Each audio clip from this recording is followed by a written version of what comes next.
தமிழக அரசினை கண்டித்து நுகர்வோர் பாதுகாப்பு கூட்டு இயக்கத்தின் சார்பில் கண்டன ஆர்ப்பாட்டம்.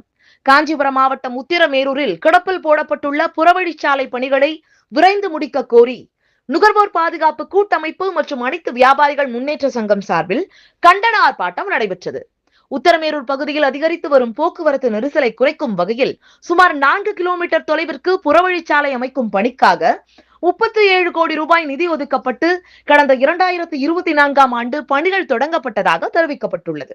2025ஆம் ஆண்டுக்குள் பணிகளை நிறைவு செய்ய திட்டமிடப்பட்டிருந்த நிலையில் காலக்கெடு முடிந்து ஓராண்டு கடந்தும் பணிகள் முழுமையாக நிறைவு பெறவில்லை என குற்றச்சாட்டு எழுந்துள்ளது. இதனால் உத்திரமேரூர் பஜார் பகுதி வழியாக தொடர்ந்து கனரக வாகனங்கள் செல்வதால் குறிப்பாக காலை மற்றும் மாலை நேரங்களில் கடுமையான போக்குவரத்து நெரிசல் ஏற்பட்டு வருகிறது. இதன் காரணமாக பொதுமக்கள், வணிகர்கள், பள்ளி மாணவர்கள் மற்றும் வாகன ஓட்டிகள் கடும் சிரமத்திற்கு உள்ளாகி வருவதாகவும், அவசர நேரங்களில் ஆம்புலன்ஸ் உள்ளிட்ட வாகனங்கள் செல்வதிலும் பாதிப்பு ஏற்படுவதாகவும் ஆர்ப்பாட்டத்தில் தெரிவிக்கப்பட்டது. மேலும் சாலை விபத்துகள் அதிகரித்து வருவதாகவும், புறவழிச்சாலை பணிகளை விரைந்து முடித்து பயன்பாட்டிற்கு கொண்டு வர வேண்டும் என்றும் வலியுறுத்தப்பட்டது.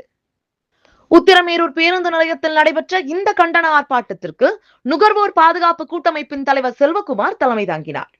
புறவழிச்சாலை பணிகளை விரைந்து முடிக்க வலியுறுத்தியும் தமிழக அரசை கண்டித்தும் ஆர்ப்பாட்டத்தில் பங்கேற்றவர்கள் கண்டன முழக்கங்களை எழுப்பினர். நுகர்வோர் அமைப்பினர் மற்றும் அனைத்து வியாபாரிகள் சங்கத்தினர் உள்ளிட்டோர் திரளாக கலந்து கொண்டு தங்களது எதிர்ப்பை தெரிவித்தனர்.